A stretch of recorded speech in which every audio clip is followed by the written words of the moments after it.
The following is a presentation of the Matt Talk Podcast Network. You are now tuned in to the PA Power Podcast, College Edition, featuring Mason Beckman and Tristan Warner. PA Power Wrestling. Pennsylvania is wrestling. Welcome in, wrestling fans. You are now dialed into the PA Power College Podcast. As Jason Bryant of the Matt Talk Podcast Network said, I'm Tristan Warner, joined by my main man, as always, Mason Beckman, a.k.a. Beck Diggity. Mason, we're up to episode 19. It's almost 2018. We're rolling right here into the Midlands and Southern Scuffle preview. Yeah, it's hard to believe, man. First of all, Merry Christmas, Happy Holidays, and Happy New Year, everybody listening out there. We appreciate everybody, those of you that have been with us through these first 19 episodes. So I say we make our New Year's resolution to be even better next year. Yep, and let's start it off right here with a bang. We got Midlands and Southern Scuffle coming up over the next few days, two of the biggest college wrestling tournaments of the whole season, maybe aside from Vegas, until we get to the postseason tournaments, the conferences, and the NCAAs. Yeah, I would have to say the two biggest, especially year in and year out. Vegas certain years will kind of surge. You know, like I think this year Vegas was on a surge year where they where it would be comparable to Midlands and Scuffle, or maybe they've just built Vegas up. I don't really know. Vegas wasn't something we traditionally did at Lehigh, or that we ever did at my time, so I haven't paid much attention to how it's kind of risen and fallen. But yeah, Midlands and Scuffle were always the two that I personally looked at as almost a preview of the national tournament. Oftentimes you'll see where rankings shake out after Midlands and Scuffle. More often than not, they stay pretty close to that up until NCAAs. Yeah, and it's interesting, Mason, when we take a look at these two tournaments here with this preview, we'll get a closer look. But it's interesting to see which teams end up going to which tournaments every year. It seems like there's certain teams, maybe like, I don't know, for example, Iowa, or that, you'll consistently see at the Midlands. But some of these other teams, you never know where you're going to see them each year. It's like they bounce back and forth. Some years you'll see them at Midlands. Some years you'll see them at Scuffle. Some years you won't see them at all. And some years, I think NC State's a prime example. I know they've bounced back and forth, but this year they went to Reno, and I think they're going to Italy this year. So it's always interesting. It's never the same 2 years of what teams will be in the field for each tournament. Yeah, it is always a little bit interesting. I know one of the things that some coaches do is they kind of like to give their guys a different look. So, depending on what teams are traditionally at each tournament, they'll kind of make their decision based on that. Or maybe if they've gone to, say, Midlands for 4 or 5 years, they'll just change it up to give their squad, to give their program a little bit of a different look, and maybe go to Scuffle, or maybe go to Vegas, or, do what NC State's doing with Oklahoma State. So, I think there's different thought processes to it. But, not to delay any further, let's just roll on in. We'll start with Midlands. It's the one that starts tomorrow. There's Midlands. I got a lot of Midland stories. I wrestled it 4 of my 5 years. But it is, it's a cold, it's windy, Midlands just beats you up. I don't know what it is. Maybe it's the style of the guys there. You see more Big Ten teams there. At least it always felt that way to me. You see the Iowas, the Wisconsins. Iowa State's a Big 12 team, but we normally saw them there. And all these different schools that the style of their guys really beats you up. Yeah, I'm going to have to agree. I only wrestled in Midlands 1 year, but it was a grueling, I guess was the word I was looking for, or brutal tournament. The trip itself was pretty brutal. I think we were out there for 5 or 6 days, I want to say. We went out there like 3 days early. That probably has a lot to do with it. The wind in your face, like you said, I think it was like a -10 wind chill. That was tough. Like you said, there's always really good teams there, and Big Ten teams especially, that just beat on your head. Overall, that was just a really tough tournament always, I'm sure. But the 1 year I did get to wrestle in it, I definitely experienced that as well. Yeah, and the weather up there is just so cold. It's so windy. It really is. It's a mental toughness exercise in every possible way. So, just kicking it off at 25, You got tournament-wide, you've got Suriano, Sean Russell, Luke Welch, Ryan Milhoff, Jake Kermacki, Bresser, Rivera, Petrowski. They're all ranked guys. Plus, probably the marquee thing of the entire event, or one of the marquee things of the entire event, is Spencer Lee entering unattached at 125. A lot of signs point, and a lot of people would have you believe this is destined for a Suriano-Spencer Lee final, as a Suriano-Spencer Lee showdown. They kind of renew their rivalry. How do you see this whole thing shaking out? That's interesting that Lee gets thrown into the mix there. As we said, we talked about recently, the speculation continues if he's going to get his red shirt pulled or not. As of now, like you said, he's coming unattached. You'd have to think he's pretty much close to 100% by now, wouldn't you? If they're going to enter him into the Midlands, he's already wrestled a couple tournaments. You got to think he's at 100%. Spencer Lee and Suriano were two guys. I think they were 1 year apart in high school, but they were always the premier guys at their weight classes, but it always seemed like they were one weight class apart. I know they did wrestle the last time I remember, I want to say they wrestled in the Super 32 finals when Spencer Lee was like in 8th grade. Mm-hmm. Do you remember who won? I want to say Spencer Lee won. Spencer won in overtime. I think he sat the corner on a high crotch to win. But obviously so much has changed since then, so it's hard to say based off that. But I just do remember that in high school the two seemed like they were always the premier guys at the lightweights, but just never hit each other, always one weight apart. But geez, I don't even know who you pick in that one. Really a toss-up either way. Both guys are absolute studs at 25. Yeah, and it's going to be interesting to see how this bracket shapes out because we don't know what the seeds are right now. So it's hard to pick, but and not to mention you've got Sean Russell and Ryan Milhoff who are both All-Americans in this weight. So it's not like you can just say, look, we don't know a ton about Spencer Lee as a college wrestler. That's not, I'm not knocking Spencer or anything. We just don't know, right? We haven't seen much of it. And the guys he wrestled at the Open, he's wrestled in, they're not elite caliber guys. That's just the reality of it. So, I'm going to stay safe. I'm picking Suriano. There are just too many unknowns with Spencer between the knee and just between college wrestling in general. If he wins, I will in no way be surprised. But, if I was a betting man, I would absolutely bet Suriano. You almost have to. You know what I mean? Yeah, I'm going to have to go against you. Just as a PA guy, I'll be a homer, even though he's repping the black and gold, which is painful to watch sometimes. I'll pick Lee just to see if he gets the title here. See what he's really made of. Yeah, I do think they're the two best guys. I think that's how this will shake out. Now, having said that, were a Sean Russell to beat Spencer, that wouldn't surprise me. Just because, again, we haven't fully seen Spencer at this level. And Mason, before we keep going on with the preview, I just thought we should probably mention to our viewers what days and times these events will take place. I know the Southern Scuffle is always New Year's Day into January 2nd.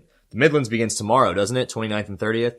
Yeah, so it's tomorrow and Saturday. It's 29th and 30th. It runs in parallel to, on the high school level, Powerade. Okay. So that's that's an awesome 2 days of wrestling. During the breaks of one, whichever one you kind of choose to watch as your premier one, during the breaks of one event, you can catch up on the other one. It works out really well. That's what I've always done. I'd be competing at Midlands, and in my downtime, if I wasn't getting food or whatever, I'd be watching and checking updates from Powerade.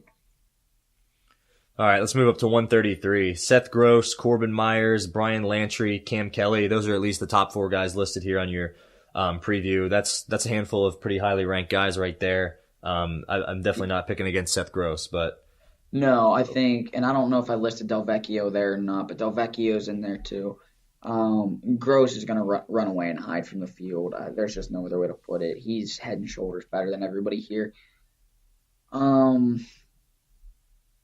Something that could be interesting. I'm interested to see Brian Lantry. We haven't seen much of him this year after being around a 12 guy last year, so I'm going to be curious to see what Lantry comes with this weekend. As far as the side away from Gross, who makes the finals, I'm picking Del Vecchio to win a close one over Corbin Myers. Del Vecchio is just so absurdly hard to score points on, and I say that from personal experience, having wrestled the kid. He's really good. He kind of flies under the radar, and I think he's a lot better than his ranking. So I think Del Vecchio makes the finals on the far side. I would say Corbin Myers ends up in the ends up probably third or fourth in this weight. But truth be told, I don't think there's a ton to discuss here. I agree. Let's take it on up to 141. No real blue chip standout maybe at this weight, but definitely a lot of solid guys. Headlining them is Pennsylvania boy Brock Zacharel Clarion. He might be your top dog at the weight. So you've got like 4 or 5 guys here. I would probably say, 3 for sure that are right in a mess together. You got Mason Smith from Central Michigan, Kanan Storr out of Iowa State, and Brock Zacharel, who are all ranked, no matter where you look, anywhere between like 8th and 12th. So they're all kind of flip-flopped, although I've heard Storr's not going, so I don't really know what the situation is there. But in addition to them, you've got Eli Stickley out of Wisconsin, Ryan Deal, who's, at least as far as where he graduated high school, is a PA kid, down in Maryland now. I'm picking Zacharel. I think he's the man here. I'm going to pick Zacharel too. I'm going to go right with him. Yeah, that's not even a homer pick. I think Brock's the man here. I think he's got the best body of work out of all those guys. Yeah, Mason Smith is tough though, man. He's really funky. He can create a lot of problems for guys. Another guy that I think's pretty good, who's unranked right now, is Cole Weaver out of Indiana. But you've got some pretty good guys, but I'll go Zacharel over Smith in the finals. Yeah, let's take it up to 149. Tougher weight here. Surtis is back down at his normal weight for Arizona State, but he's wrestling at his old gym in Northwestern. Obviously got Brandon Sorensen from Iowa, is probably going to be your number 1 seed. Deacon from Northwestern, the super freshman who's been on the world team. Kolodzik, All-American. Justin Oliver, All-American. Xander Wick is a super freshman for Wisconsin. I'm not going to pick against Brandon Sorensen here, but I would say there's definitely a couple guys that could give him a run for his money. Yeah, I mean, look, unless he's wrestling Zane Rutherford, I'm not going to pick against Sorensen. I don't think he's lost. No, he lost to Mickey last year, didn't he? But Sorensen has just been so brutally consistent against everybody other than Zane. He's been consistent against Zane. He just can't beat the kid. Sorensen, in any other time, would have probably won 2 national titles by now. So I'm going Sorensen to win the thing. I think that's pretty clear. Justin Oliver, you want to throw out the best guy you haven't heard of. Justin Oliver's number 3 guy in the country out of Central Michigan. He's up there with those, again, the best guys you don't hear talked about. I'm really high on Ryan Deacon. I think that kid is super, super good, which obviously, has made the junior world team and done a lot of things already. But I just think Deacon is like real deal good. The most interesting part of this weight for me, though, is the Maruka Surface dynamic. You got to believe this tournament's going to go a long way as to determine who's the guy moving forward. Yeah, direct PA power implications there as well, as Maruka's, I think, maybe the only PA guy listed here in Northwestern's top contenders list. So we'll look to see if he can solidify a starting role over a former national champion. Yeah. Oh, and another guy to throw out there, Brandon Wright, who's competing unattached as a post grad.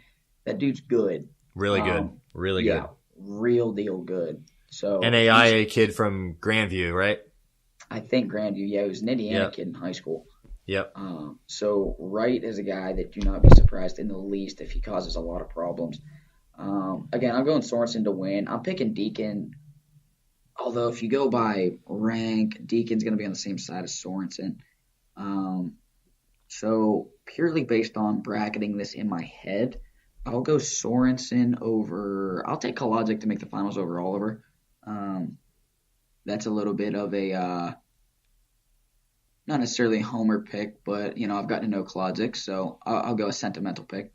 And we did just have Chris Ayers on the show as well, so that's true. Shout out, Coach Chris Ayers. Give him a follow on the Twitter. By the way, the Princeton Wrestling Twitter, phenomenal. Oh yeah. But I'll go Maruka to finish ahead of Surtis in what is probably the most important result of this whole thing. At least from our perspective, covering Pennsylvania wrestling, I'll go Maruka to finish ahead of Surtis. Definitely could happen. I could also see Surtis really rise up here in his old gym. The emotions could play a role in that. Who knows? He's back down to his natural weight, and you can never count out a former national champion. He's been through a lot, but never doubt him, that's for sure. But like you said, as a PA power pick, you'd like to see maybe Maruka place higher and solidify that starting role. But moving up to 157, some standouts here at this weight. Josh Shields, honestly, from Pennsylvania, and Michael Kemmer are both from the same high school, Franklin Regional teammates. Shields at Arizona State, Kemmer at Iowa. Those are your two top dogs, I think, looking at the rankings here. I don't honestly see anybody beating either one of them. I've got Kemmer over Shields in the final. Yeah, I think, not to agree too much for the sake of killing discussion, but I think Kemmer and Shields are head and shoulders. And I'm again, against anybody not named Jason Nolf, I'm going to pick Mikey Kemmer, until somebody proves me wrong. So I'm going Kemmer over Shields in the finals. Another guy that I think, I'm going to go with Justin Stoudemire out of Brown. He's a Plymouth Whitemarsh native. I'm going to go with Justin. I think he'll place pretty high. I think he could very easily crack top 4 or 5. But I think it's a 2-horse race, the high school teammates and that whole storyline. So I'm going to be really interested to see Kemmer and Shields, especially with the way Shields scrambles after guys get to his legs. It's a match. And, who knows? You never know how this match went in the room all the time and how much that plays into it. Obviously, it's been a few years. This is both guys' third year in school. So they've, grown in more ways than one since they graduated high school. But you got to believe there is a lot of history. And there's always kind of a big brother complex to those relationships a lot of times, right? So Shields Kemmer could be a really fascinating thing on more levels than one. I'm still picking Kemmer, but were Shields to beat him, it wouldn't surprise me, both stylistically and from a history standpoint. Moving up to 165, which is, in my mind, Mason, maybe it's just because I wrestled this way, it's shaping up to be one of the most interesting weight classes in the country, where it looked like maybe a couple years ago Aymar was just going to man this weight for 4 years, and then you got guys like Chenzo and Chenzo coming in and beating him, and then now you throw some other names into the mix like Alex Marinelli from Iowa. You got Richie Lewis, who wins a under-23 world title. The Valencias, this Evan Witt kid just upsets Massa's another one. So basically there's just a ton of guys in this bracket, not necessarily guys who are going to beat Martinez for a national title, but guys that are just coming out of the woodwork and making this weight class extremely deep. So, just looking at it off top, Isaiah Martinez, obviously probably going to be your top seed, going to be the heavy favorite, but Alex Marinelli, undefeated to date, right? Yes. Yeah. You got him, you got Anthony Valencia, you got Evan Wick from Wisconsin, who, like I said, has a win over Massa. You got Richie Lewis. And then from a PA standpoint, you got May Bethea from Penn, Austin Matthews, and Austin's out. Austin is out, okay. Well, yeah, still got some tough dudes in that weight class. Oh my God. I hate to publicly break this if this wasn't already known, but he's done. Wow, that's a huge blow. Yeah, him and a couple guys not far apart, Connor Schramm and Austin Matthews, both they're had to go through. Both of them had to undergo surgeries, and they both got to hang it up. So, for the career. For the career. Wow, that's terrible news. Really tough news. 2 stud PA kids. Yeah. So obviously our condolences go out to both of those guys and their families. Both incredible careers. But to roll it back to what we were talking about, 65 at Midlands. Yeah, Marinelli's still undefeated. Aymar, I think, runs away and hides with this weight. Kind of the same thing as Gross at 33. The matchup that's going to be interesting is the bottom side semi, if it does shake out this way between Marinelli and Richie Lewis. Rematch from the duel where Lewis kind of had a lead and Marinelli wore him out and beat him in overtime. I'm going Richie Lewis. I don't think the gas tank will be a problem again because that's just a gut feeling, but I'm going Lewis. I'm going to go Aymar over Marinelli again. I'm going to stick with, I think the freshman's just going to keep getting better every match. And Lewis, I feel like really should still be a 57-pounder. I don't necessarily know his body or anything, but I don't know. Maybe he's just a little undersized for the weight. I'm not really sure, but I'll go with that could be Aymar over Marinelli. And that could very, very well be part of the reason that it looked like Richie ran out of gas so hard is when you're wrestling a guy that good that's that much bigger than you, that's a weight class bigger than you, you're going to wear out It makes a lot quicker. much more of a difference than people might realize. Yeah, you're right. Over 7 minutes for sure. Exactly, especially at a top-notch guy in Carver Hawkeye, I think it was. I mean, there's a lot of factors playing in there. Let's look at 174. What name jumps out at you here? I mean, Zahid Valencia has got to be your top guy, but aside from that, it's basically who's competing for second place, I want to say. Yep. So Zahid wins. And he I for sure think he bonuses everybody. I'll have to say, I might say Joey Gunther from Iowa. He's kind of coming on as of late. I feel like he's up in weight class, but. Did you see Mikey Labriola is going to be there? Oh, wow. That's a game changer. I would not be surprised to see Labriola in the finals of Midlands as a red shirt. No. So I think that's exactly what's going to happen, to be honest. Assuming the bracket works out ideally, as far as Labriola being on the opposite side of Zahid, because Labriola's already got a win over other ranked guys. You got Zahid, David Koster from South Dakota State. He has a win over Koster, I believe. Yep, and that's what I was going to say. He's got a win, then there's CJ Bruckey from Central Michigan, Dylan Liddy from Purdue, yep. And then Sheldon Wright from Old Dominion. Shout out ODU. Shout out. So I think Mikey Labs makes the final. I agree. Didn't even know he was in it. He's not on the top contender list, maybe because he's a red shirt, but Labs is definitely the best guy in that bracket besides Zahid, from what I know. Yeah, so I'm gonna be really two things. Number one, he like we talked about, he's already beaten Koster a couple months ago. Going to be interested to see how that match, if it comes to fruition, if that match happens again, it'll be interesting to see how it changes, if at all. How much Mikey's developed. Maybe Coach Bono and Reeder have made adjustments on Koster's end. Going to be really interesting, right? And then the other match I obviously would be fascinated to see would be Zahid and Mikey, just to see where he stacks up. Zahid is clearly the guy. So to see where Mikey Labs would stack up against him and because until you wrestle him, you just don't know. Exactly. Nothing really to lose on Mikey Labs' end, so might as well go out and let it fly against the probable national champ at this point, at least you could say. The top dog. Well, the clear favorite for sure. Yeah. Looking at 184. Ooh. You got kind of similar to one of the other weights we just talked about. Nobody really stands out as a champ. Who do you think even gets the top seed here? I think Ricky Robertson will get the top seed, but you got him, Emery Parker, Nick Gravina from Rutgers, assuming Gravina's shoulder stays in place, Ellingwood from Central Michigan, and Joe Hayab out of Penn. The kind of triumvirate here is Robertson, Parker, and Gravina. They're all ranked between 8th and 11th. So I'll say this. Whoever gets the top seed out of those three, I think makes the finals. Yeah. So if we stick purely rankings, it'll go Robertson, Parker, Gravina. I'll go Robertson and Gravina in the final. I don't know. I'll go Gravina just because I respect the heck out of anybody that can pop their own shoulder back in and finish a match. So I'm going Gravina to win over Robertson in the finals. And then other guys to note here, obviously Joe Hayab out of Penn, Dylan Reynolds out of Edinboro. So those are a couple of Pennsylvania guys. I'll go Hayab to make top 4.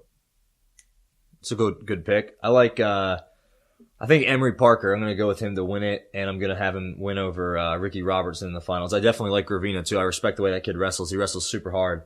Mm-hmm. I will say I wrestled Emery Parker at Midlands down when he was at 165. He was a red shirt, and I was a fifth-year senior, and had like a 2-3 point match with that kid, and he was strong and hard to score on. And I was like, who is this kid in a high school singlet?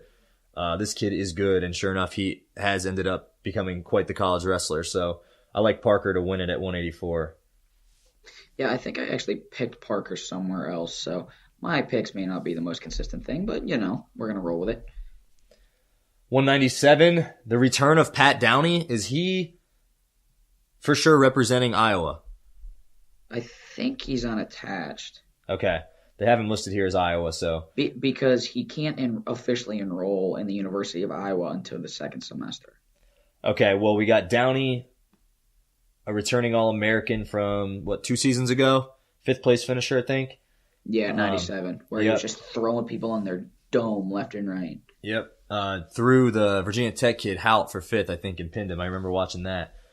Cash Wilkie from Iowa, Chris Weiler from Lehigh. You got Rodert from South Dakota State, Frank Mattias from Penn, Brunner from Purdue, and Bruckey from Princeton. Some tough guys there, but you'd have to think if Downey's in fighting shape, he's the top guy. But, I mean, Rodert's a guy that easily could have been an All-American last year. I think he was in the blood round. Cash Wilkie was in the blood round. His teammate, Mattias, lost a bizarre caution point to Wilkie in the round before the blood round. So you got some tough guys here. I'm going to go with, oh man, I don't even know how you pick this weight. You never know what's going on with Pat Downey, but can you pick against him? I'm going Downey for sure. I think he's clearly the best guy. I'll go Downey over Rodert in the finals. That's what I was going to say. Rodert is super, super solid. Wilkie kind of came out of nowhere to make the round of 12 last year. Just for the sake of not agreeing with all of your picks, I'll go Downey to win, and I'll take him over Wilkie in the finals. Teammate Iowa battle there, all Hawks. Yeah, and one of the things that'll be interesting, if that happens... Oh, actually, wait. Scratch that. I'm going Downey over Jacob Warner. Oh, if Jacob Warner's wrestling, then you got a third Hawkeye in the mix there. That's a stud. Yeah, I'm going Warner to make the final. So do we know if we'll see the Pennsylvania kid from North Allegheny? What's his name? Woodley? He's at Oklahoma now. Oklahoma, yeah. Is he going to be in it? Because he's gone back and forth with Warner. Lost to him at Dapper Dan, but beat him at an Open this year, and he'd be a contender if he's in it too. I know Oklahoma's there sometimes. I haven't heard anything that he'll be there, so for right now we're going to say no. Okay. Fair. But yeah, I'm going Downey over Warner just for kicks. All right, let's look at our last weight class, heavyweight. You got Tanner Hall from Arizona State, probably going to be your top seed. You got Sam Stoll from Iowa. You got Matt Stencil from Central Michigan. He's been impressive so far in his young career. Jake Gunning from Buffalo. Conan Jennings was in the blood round for Northwestern last year. Kind of a bizarre guy that made it that far, but I'm going to have to go Tanner Hall over Sam Stoll in the finals. Yeah, I think... Well, Desi's in there now, too, from Oregon State. I'll go Hall over Desi. Okay, good pick. He's not here on this contender list, but he's definitely, a top 5 guy. Yeah, I think Desi, just got put in today. So there's more than one form of this top contenders list floating around. So I'm going Hall over Desi in the finals. You got Billy Miller in here from Edinburgh, who's another guy. He's making a season debut, actually. Then Jake Gunning, who's up at Buffalo, who's a Bethlehem Liberty guy. So, first of all, I'm taking Gunning to place for sure. And Miller, I just don't know what to think of because we haven't seen him yet this year. So I'll be interested to see how Miller does. But I'm going Hall over Desi, and then I'll go Gunning to place. I'd say top 6. Yeah, I think that's fair, for sure. Gunning's been a pretty solid heavyweight for the last few years for the Bulls up there in Buffalo. Yeah. I mean, Gunning is just a kid who, again, quietly has put together a really consistent, pretty solid resume. Doesn't get talked about much. Part of that's being up at Buffalo. Another part of that is wrestling in the same weight as the likes of Kyle Snyder, Gwiz a few years ago. I want to say he might have even drawn Kyle Snyder in the first round at Nationals one year. I could be wrong. That poor thing. Somebody did. Somebody similar to him did.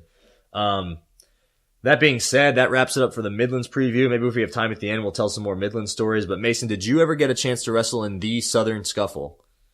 Yeah, I took third there my redshirt junior year. That's also where I tore my freaking rotator cuff. Not my rotator cuff, I'm sorry. My rotator cuff. I don't know why. Yeah. I was first minute of the first match I wrestled at the Scuffle. So you didn't warm up properly is what we're going to go with there. No, I don't know what it was, man. I mean, I kind of always had bad shoulders. I went to roll a tilt through, and I was wrestling a kid from George Mason, and he kind of shifted his hips trying to step over it, and I just felt my shoulder slide out and come back in and was like, oh, that was not good. So I clung on, won 4-3, some horribly ugly win against a kid from George Mason that I think I teched later in the year. And the whole rest of that weekend and really that season, I had trouble getting my right arm above my shoulder. Yeah. Who did you lose to take third? I lost in the semis to Rossi Bruno. We lost. It was some like double overtime. I think I lost in the 30-30s on a call I didn't fully agree with, but I didn't really deserve to win that match. Gotcha. The Southern Scuffle was a tournament I wrestled in. Let's see. My true freshman year, I wrestled in it when it was back at the Greensboro Coliseum. Then my sophomore year, wrestled there when it was at Chattanooga. I got the privilege of wrestling David Taylor in the round of 16. Didn't go so well. You can probably find that video on Flow if you want to make fun of me a little bit.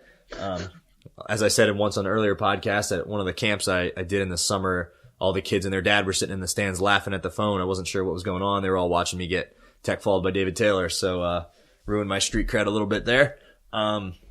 Yeah, that's like one of my, because I got my first ever match at NCAAs was also Logan Stieber's first ever match at NCAAs.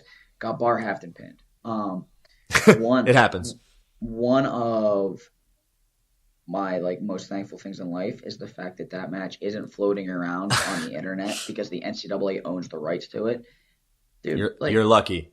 Every time we go through bars at the club I coach, every time we go through bars and that whole series, which is a lot, Stieber's an easy example to bring up. So once upon a time, I'm like, trust me, guys, this does work. Like I got decked on bar half here. Like this will work against guys that are good if you know what you're doing. And you've got a bunch of 9-year-old kids that have not stopped giving me crap about it since. I'm like, guys, please stop. Please, just please stop. It's funny at first, but now it's getting old. Yeah, it happens. Southern Scuffle is a brutal tournament, though. Similar to Midlands, not as brutal scenery as Chattanooga, Tennessee. Is definitely more of a comfier destination to be on New Year's Day than the bitter winds of Evanston, Illinois. But nonetheless, a tough tournament. Always a tough tournament. Some different teams every year. But let's go ahead and dive in, and we'll probably have to go through this one a little quicker than we did Midlands. 125. You got your returning national champ Darian Cruz. You got Louis Hayes from Virginia. Jake Schwarm from Northern Iowa. Dayton Fix will be wrestling unattached for Oklahoma State. Anybody else, Mason? Who you got? I'm going Darian all the way. Obviously, I'm never going to pick against Darian. So there's that. So I'm picking Darian. I'm going to take Darian, depending seeds, but I'm taking Darian over Fix in the finals. I was going to say the exact same thing. Darian over Fix. But it will be interesting to see how Fix can match up with what his approach is going in against the returning national champ. I don't think we'll see him back down, that's for sure, knowing from what I know about the kid. He's a gamer.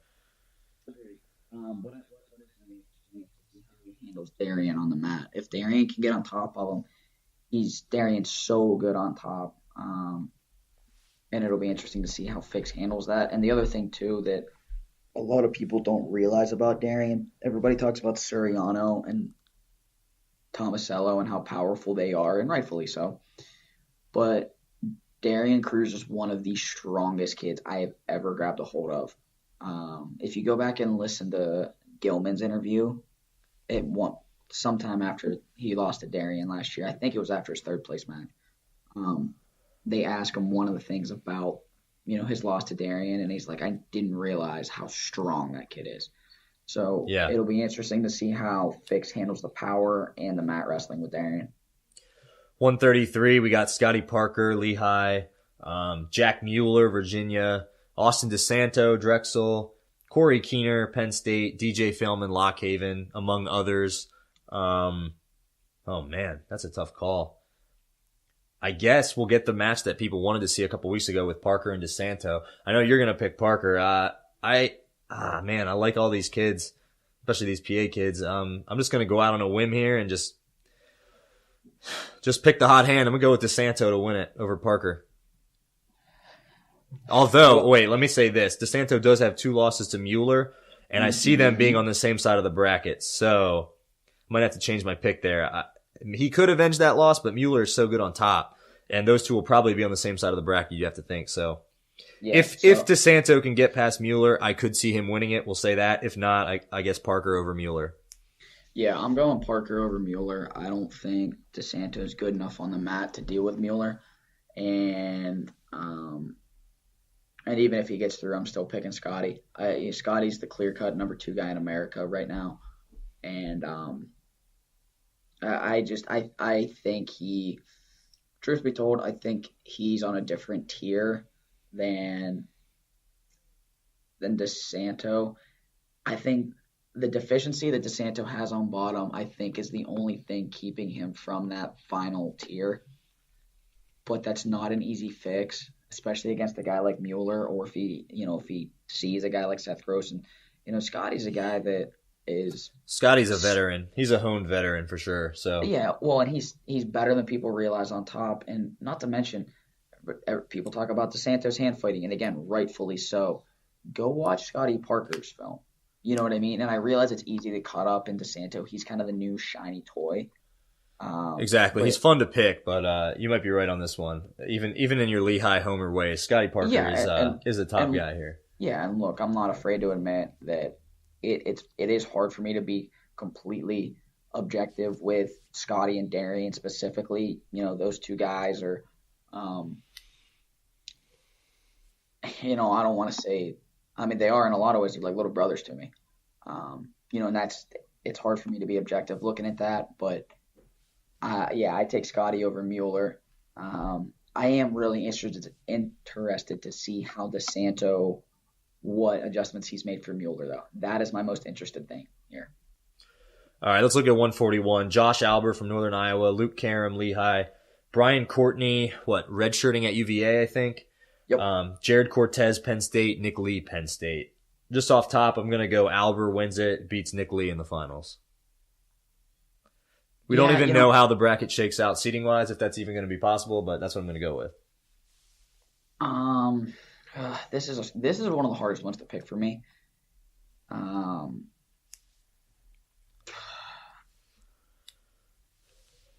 I guess I'll go Albert. I just don't have anybody that I completely believe in here to separate themselves from the field. So I'll go Albert to win.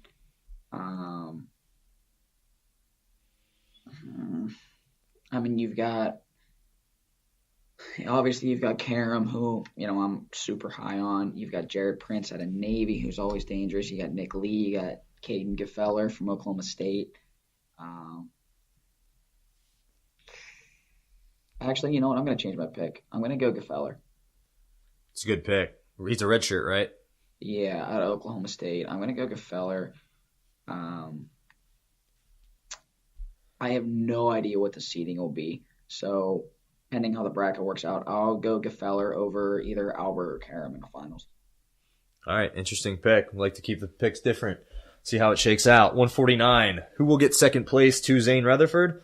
We got Max Thompson, All-American Northern Iowa, Ronnie Perry, Lock Haven, Cortland Schuyler, Lehigh, Sammy Krivas, Virginia, Ty Buckaso for Citadel, and Jared Verclearen redshirting for Penn State too. I'm just going to go easy pick, Zane over Max Thompson, but I'm really high on Ronnie Perry. I think he's having a good year, and he's done some things over the last few years that have really impressed me. So, I mean, I could see him shaking his way into the finals too. Yeah, I'm going Rutherford over Thompson. I think that's a pretty, well, at least on paper, is a pretty easy pick. For the record, it's Buckaso, not, I don't know how you pronounce his name. Whatever the heck I said, yeah. Yeah, so I'm going Rutherford over Thompson. I think Zane probably pins or texts his way through. In typical Zane fashion. Yeah, and I'll go Perry to be the clear-cut number 3. This weight's kind of boring to pick, but yeah, so let's go to 57. Another weight class that might be boring to pick. Jason Nolf, going to win the weight class. Who's going to get second? Mitch Feinsilver from Duke, Coleman Hammond for Bakersfield, Ian Brown, Lehigh. You got Clucker from Lock Haven, a couple other guys. I'm going to have to go Feinsilver. I think he's a top 10 guy at 157. He's been pretty good over the last few years. Kind of a guy that came out of nowhere but has been solid. So I'll go Nolf over Feinsilver. I'll go Nolf over Cole Hammond, the younger brother of Bryce. I think it's the younger brother of Bryce Hammond, who was an All-American for Bakersfield. So I'll go Nolf over Cole Hammond. Feinsilver is a dude. I root for Duke's program in general. I think they do more. Either that program or Edinburgh's program does more with less than anybody in America. Duke isn't fully funded. I don't even know if they have scholarships. So I think the Duke program in and of itself is a pretty incredible story, but I'll go Nolf over Hammond. 165, you got Chenzo, Chance, oh my gosh, there's a gasp right there. Gordon Wolf, Lehigh, JoJo Smith, redshirting up at 165 now for Oklahoma State? Yep. I'll go Chenzo over Chance, but oh my gosh, you never know with that kid. Which Chance is it going to be? He's looking pretty hot so far this year. Honestly hard to pick against him, even in this circumstance. I'm going Chenzo over Chance. Man, I don't know, because you got JoJo. Was Chance ever on a team with JoJo, or did they miss each other by a year? No, they were. I think they're in the same grade because I think. Yeah, they were on a. They were on a no, team. Didn't JoJo Smith wrestle Josh Shields and Dapper Dan? Which would mean Josh Shields is a year below my brother, and Chance is in the same grade as my brother. So I want to say JoJo is a year younger, so they wouldn't have been on the same team. But I mean, with him being the head coach, I'm sure that I'm sure those two have wrestled before. They were on the same team because JoJo's All-American twice, and the first time he did, which would have meant the first time he did was my 5th year, and Chance was he started the season on the team. Yep, he started that season because he wrestled that outdoor match against Iowa. Yep, you're right. So, oh man, Chance and JoJo. I'll go Chance. I'll go Vincenzo over Chance in the finals, and I'll go Chance in a really tight one over JoJo Smith in the semis. Okay, yeah, I'll stick to it. All right, 174. Mark Hall, Jordan Cutler, Taylor Lujan from Northern Iowa, Jaden Bernstein from Navy, Keaton Subject from Stanford, Will Shanny from UVA, and then Austin Rose from Central Dauphin Kid for Drexel. I think even though Lujan is really good, Bernstein's really good, I think it's obvious it's going to be a Mark Hall-Cutler match. I'm going to go with Hall again, even though these two had a really tight match earlier. I know Lehigh guy Mason over here might have a different take on that one, but I'm going to go with Hall. Yeah, I think it's a Hall-Cutler final. I'm going Bernstein to take third. And I really want to see Bernstein and Lujan again. Lujan hit a beautiful Polish to pin him the first time they wrestled in Vegas, so I really want to see that match again. See, this is another one where I struggle to be completely... All kinds of grunting noises coming from Pittsburgh today, folks. Completely objective. I'll go Cutler. Screw it. It could be my bias. I mean, it was a 3-2 match the first time. The super duck from above. It was just downright filthy. So I'll go Cutler. I think Cutler, maybe one time gets him on a re-attack and makes it stand up. So I'll go Cutler. You can call me a homer, which maybe I am. Of all the ones, that's definitely a fair one. I mean, that was a really tight match, and I'm huge on Cutler, even as a not Lehigh fan. So, I mean, not that I have anything against Lehigh, but just as more of a Penn State fan. But regardless, 184, we have another one of those potential coming up here. See if you pick against Bo Nickel. Bo Nickel, Ryan Price for Lehigh, Drew Foster from Northern Iowa, the Jeff Gordon t-shirt croc-wearing man on the podium. You got Bryce Carr from Chattanooga, Dylan Gable from Northern Colorado, Michael Coleman from Navy, Nick Reenan for NC State, among others. I go Nickel over Price. I think it'll be close again, but Nickel's just too good, too hard to beat. So I don't think Price is wrestling. There's a question mark by his name. I do see that now. Yeah, so... If that's the case, I'll go Nickel over Drew Foster in the finals. Yeah, so if Price is in there... I mean, look, I'm going Nickel no matter what, especially because if Price is in there, he's still not going to be 100%. If Price isn't in there, I go Nickel to pin his way through. So throw Price out for all intents and purposes. I'll go Nickel over... Yeah, I think you kind of have to go Drew Foster, don't you? Yeah. I'm a Bryce Carr fan, but I think Foster's is kind of clearly better. So I'll go nickel over Foster, assuming Price isn't wrestling. If Price is in there, I'm going nickel over Price. All right, let's roll through our last two weights here. 197, manned by two Penn State guys, Anthony Cassar and Matt McCutcheon. You also got Matt Williams from Bakersfield, Scotty Boykin for Chattanooga, Jacobson for Lehigh, Stephen Loizo from Drexel, Frank Mattiace for Penn, although we just had Mattiace wrestling in Midlands too. I'm not sure if the guy's going to be in two places at once or not. That remains up for debate. And John Borst, who is for, drawing a blank, Borst. Virginia Tech. Tech, that's right. He's a redshirt for Virginia That's Tech. right. He's tough. He was a really top high school recruit last year. Oh boy. I'm going Cassar. I think Cassar's. I'm going to throw a curveball at you, and I'm going to go McCutcheon wins the weight class. Really? I think I could see these guys being on opposite sides of the bracket. I could see Cassar losing to someone that McCutcheon could beat. Could be someone even like Jacobson for Lehigh. He's a stud as a freshman. Yeah, I'm gonna go with McCutcheon to win it. I'm going Cassar over. I think he earns his stripes right here. I'm going Cassar over Scotty Boykin in the finals. Boykin's tough. I've always been impressed with Boykin. And I'll Very go athletic for a 97-pounder. I'll go Jacobson to finish top 4. All right. Looking at heavyweight, you got Nevels from Penn State, Casper from Duke, Mike Hughes from Hofstra, Jordan Wood, Lehigh, Thomas Haynes, Lockhaven, and Nathan Butler from Stanford. All top-level heavyweights. I'm going to go Nevels over Casper in the finals in a close one. I'll go Casper over Jordan Wood in the finals. The Nevels-Wood match was razor thin. Here's one of the interesting things about Nevels. His 3 top 10 wins are Tanner Hall, Casper, and Wood. He doesn't have a takedown in any of them. They've all been on rideouts. I think if the seeds hold true to what we're seeing here as far as rankings, I think Wood gets one. And in that duel, Wood was razor thin close to scoring on him once and was pretty close a couple other times.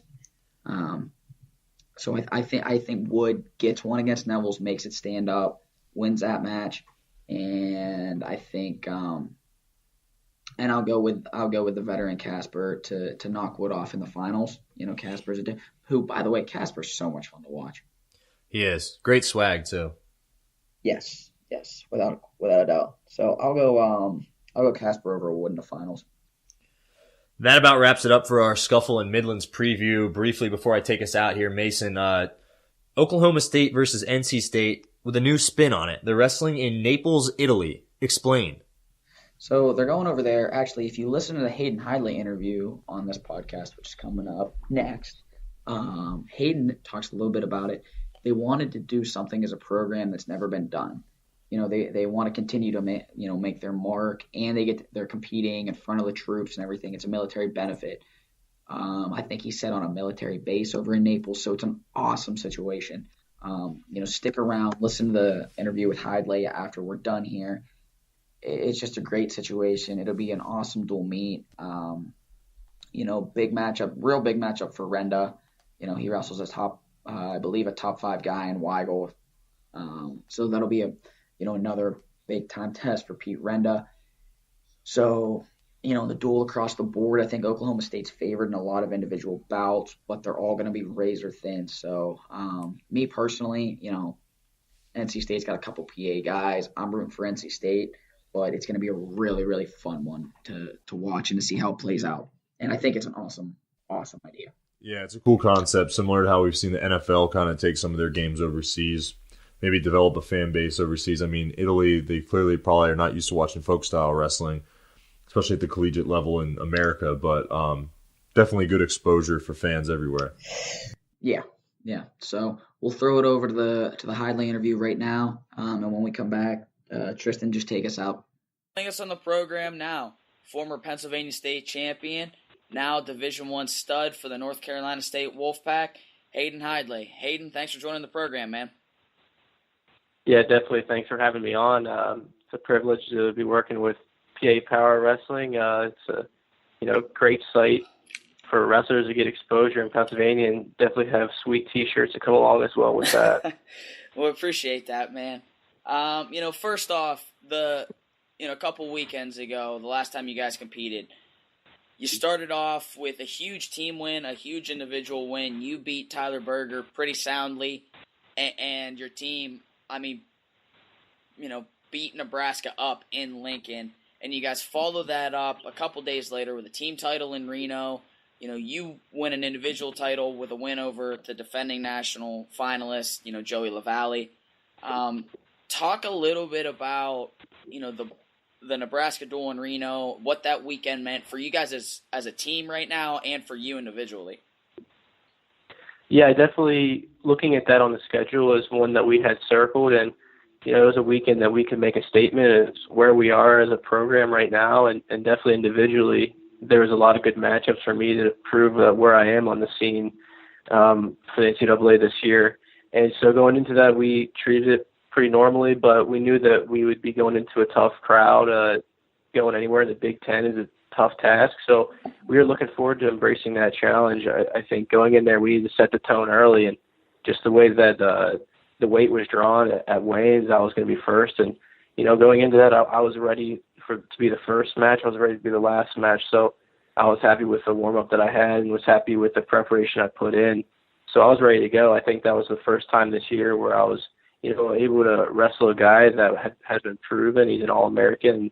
He's been at the top for some years now. So I was really happy to get that opportunity. And, with that match, I got out and was able to do the stuff that I liked early. I was able to control the position, and, I could take the crowd out of it. I was pretty happy with the way that the match ended. I think it's a good stepping point for me, proved where I was as a competitor, and then just followed that into Reno and needed to, keep the momentum going. And, I was happy with how that performance went as well. Definitely got to see another quality opponent, somebody who's been at the highest stage.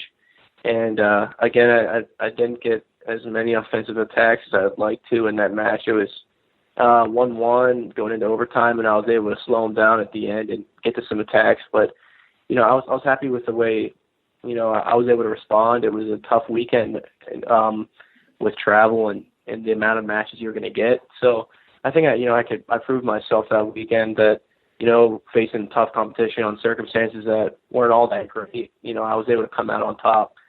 So, gave me a lot of motivation for the rest of the year. I think I'm ready to see, more challengers and guys that have done really well in the past, and, just continually trying to prove myself.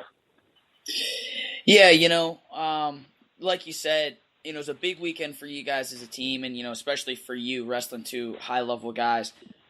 The way your guys' schedule works out this year, you're not going to go to Scuffle or Midlands, which for a lot of high-level programs, that's kind of the prep, so to say, for NCAAs. You get used to the multiple-day weigh-ins. You get used to competing at that level for back-to-back days. Being that you guys don't go to Midlands or Scuffle this year, did you personally, knowing the guys that you were going to see in that weekend, was that weekend, did it serve the same kind of purpose that a Midlands or a Scuffle did for you? Or were you just kind of wrestling through one at a time? Yeah, absolutely. I think, what Coach Papalizio tells us all the time is throughout this year, you can't get too high, you can't get too low on what happens to you just because it's all prep for the NCAAs. I think that no matter what happened that weekend, I was prepared to wake up the next day and live my life the same way. So, I was really happy we were able to get that multiple day weigh-in feel. And, I wrestled 6 matches in a weekend. You don't usually have to do that throughout the season. So I was happy I was given that opportunity, just so I could get a good feel for the NCAA tournament. And even though I was sore after the Nebraska match, I was ready to go in for another trip to Reno and weigh in again and compete again at a high level. So, yeah, I think it was good practice for the NCAA tournament. The remainder of our schedule has a lot of big dual meets.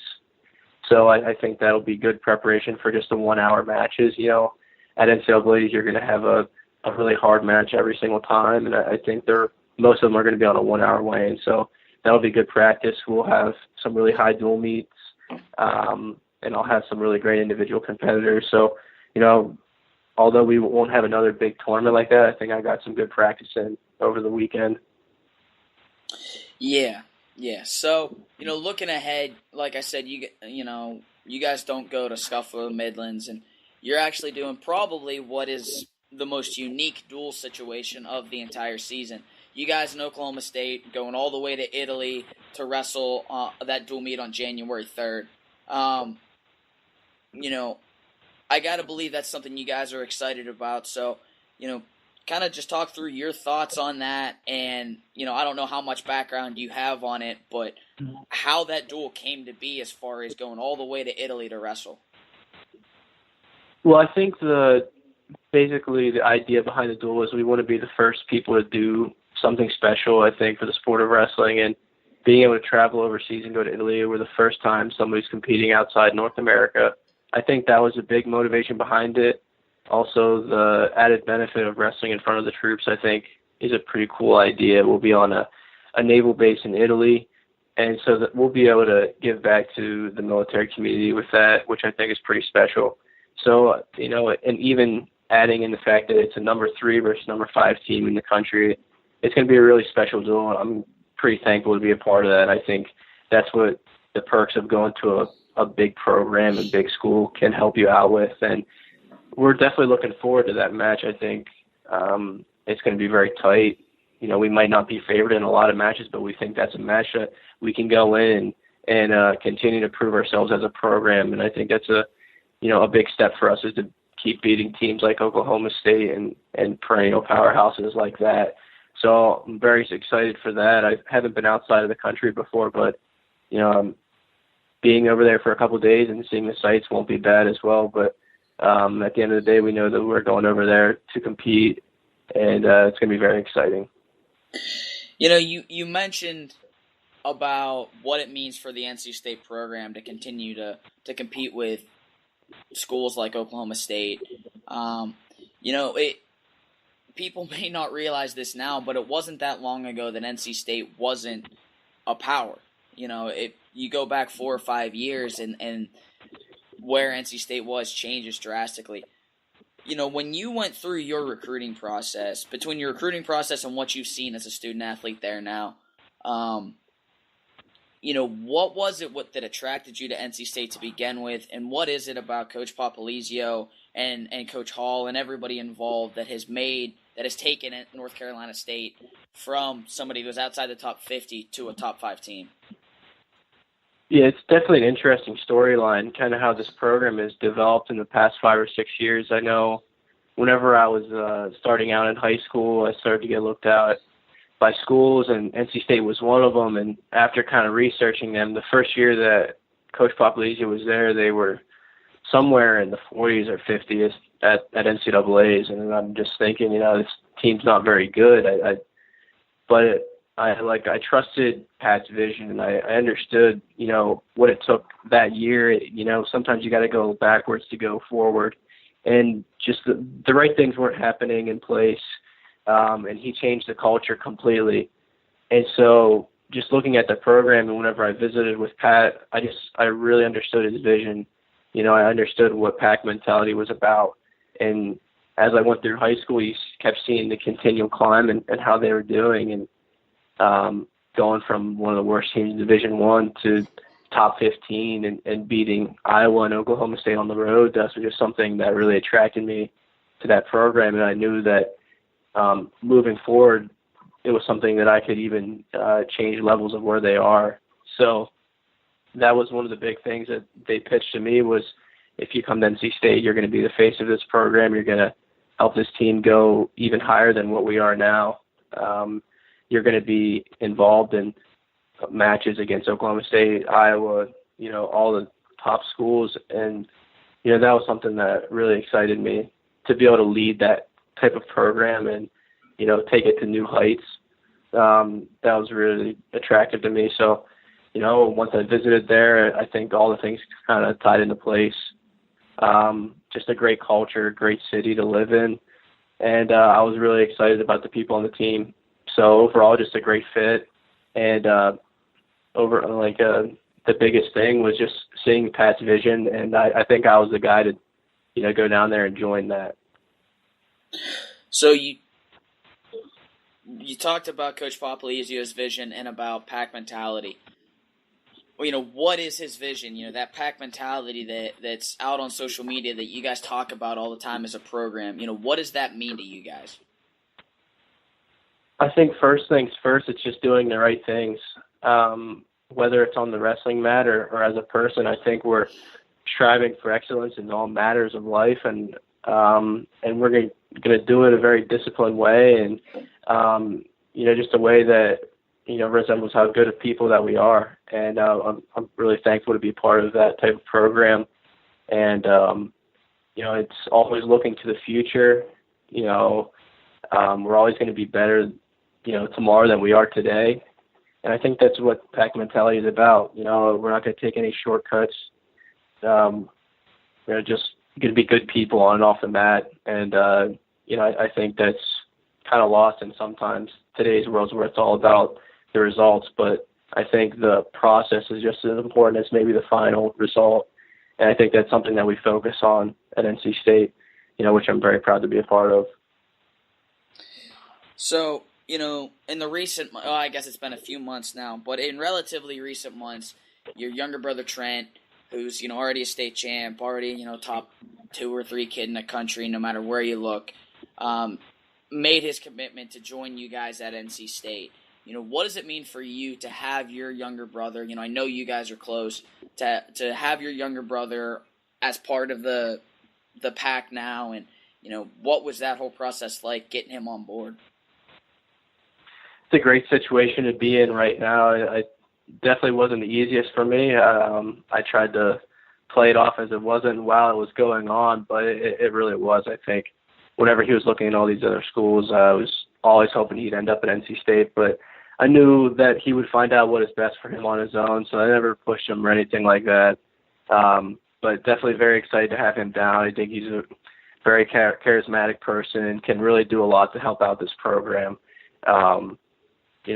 Me and him are very different in ways, but I think we work best together. So I think that was big in the whole process is, we make each other a better person each day. So, I'm looking forward to having him down here just on a daily basis. But I know and the coaches know that he's going to, pay off big time for this program, and, very thankful to have him down.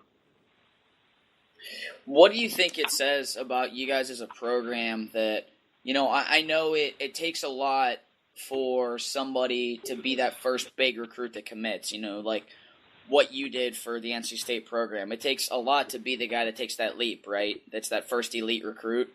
What do you think it says now that about your guys' program and about what Coach Papalizio's done, that you're getting those recruits all the time now, between Trent and all kinds of other guys that have committed to be part of your program in the last couple of years? I think it's just more and more guys just buying into the vision that I talked about earlier. I think people are starting to see that it come to fruition, and I think it just takes one person to take a leap of faith and just go for it, and that's what the coaches told me that I would be. They told me, once you commit, there's going to be other people that want to join this, and years down the road, they're going to see what you do, and they're going to see what your teammates do, and they're going to want to join the cause because it looks like so much fun. So I think what you're seeing now is we're bringing in really great recruiting classes, and you're just seeing people that want to be a part of something bigger. I think you're seeing a lot of people that want to, take a new path, and maybe not necessarily go to a school that's year and ever has a lot of history. I think we don't have the history yet, but we will, and I think you're seeing guys that want to buy into that. They want to be the face of a program that's on the rise, and they want to go down in the record books as somebody who made a change at NC State and, will forever, create a legacy for themselves there. And that's something that's special to me, and that's something that's special to my teammates and the guys that are joining the team. And, we get preached that message a lot, even though we might not have history, we're gaining a lot of momentum, and we're going to create history for ourselves. So looking forward, the rest of this season, I know you guys obviously have the Oklahoma State duel. You have Ohio State later on in the year, and then, you roll into the postseason down the line.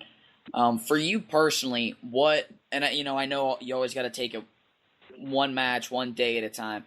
What dates for you personally do you have circled on your calendar, if any? Definitely, I'm somebody who's not afraid to look forward and not afraid to accept the challenges. I think I know every single person I'm going to get for the rest of the year. And I think some guys just go about it a different way. I know there's a lot of tough ACC competitors that I'm looking forward to wrestling. The Romani from Pittsburgh is a returning ACC champ, and technically it's still his weight at this weight class for the ACC, and I'm looking forward to going to that match at Pittsburgh. Fine Silver from Duke's another really tough competitor. And then UVA and Virginia Tech, they're all really tough, dual meets for us. So I'm really looking forward to that and contributing as a team member for those because, we haven't beaten Virginia Tech, and that's a hump that we got to get over if we want to, make the next jump. Looking forward to all those dual meets, and also UNC is a big rival for us, and that'll be another competitor for me. That's really tough. So the ACC matches are a big deal to me, and they're a big deal to our team, and I think we're ready to take the next step and become ACC dual meet champions this year. That's definitely circled on our list. And then having Ohio State at the end of the year as another, big step for us. That's going to be a huge dual meet with a team that's extremely talented and they're loaded across the board. So we're looking forward to that duel. I'm looking forward to the individual matchup that comes along with that.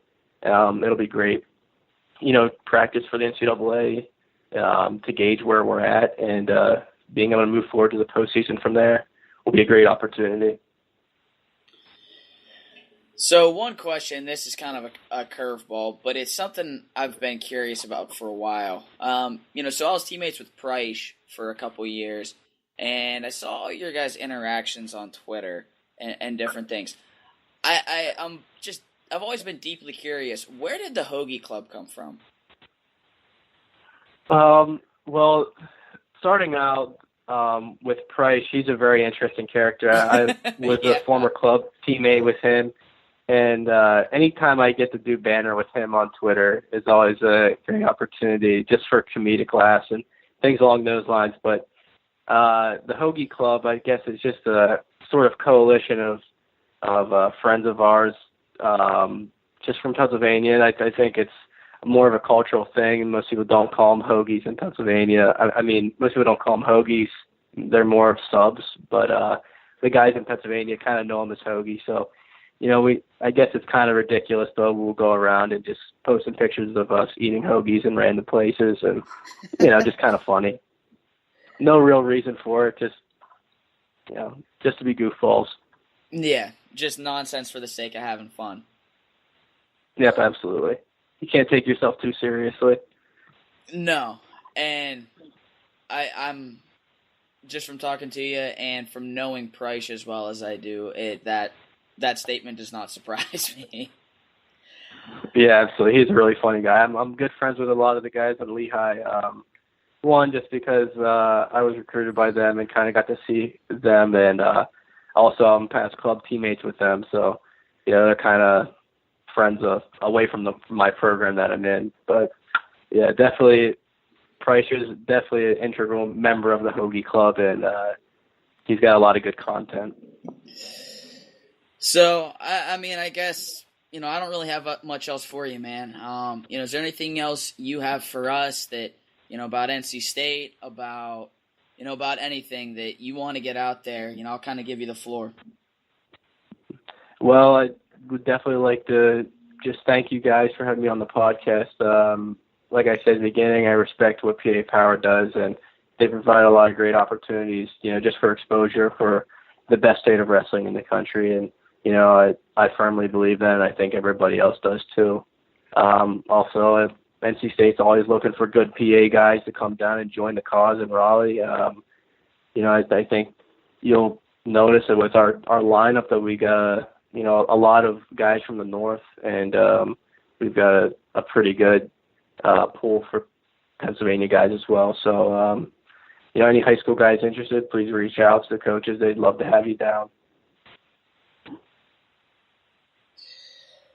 Well, good stuff, man. I appreciate the heck out of you taking the time to come on. Obviously, we're huge fans of yours. Love the way you compete and the way you represent Pennsylvania. So, we'll be following. Good luck the rest of the way, and I'm sure we'll see you or we'll reach out to you before long. Thanks so much. All right, take it easy, man. Yep, you too. Bye. That's going to wrap it up for us at the PA Power College Podcast. Thanks, everyone, for dialing in. As always, I'm Tristan Warner. Find me on Twitter at WarnTriz, and you can find Mason Beckman on Twitter at Beck_Diggity. Visit PAPowerWrestling.com for all your wrestling needs, and be sure to follow us on Twitter at PAPowerWrestle and friend us on Facebook. Until next time, stay classy, wrestling fans.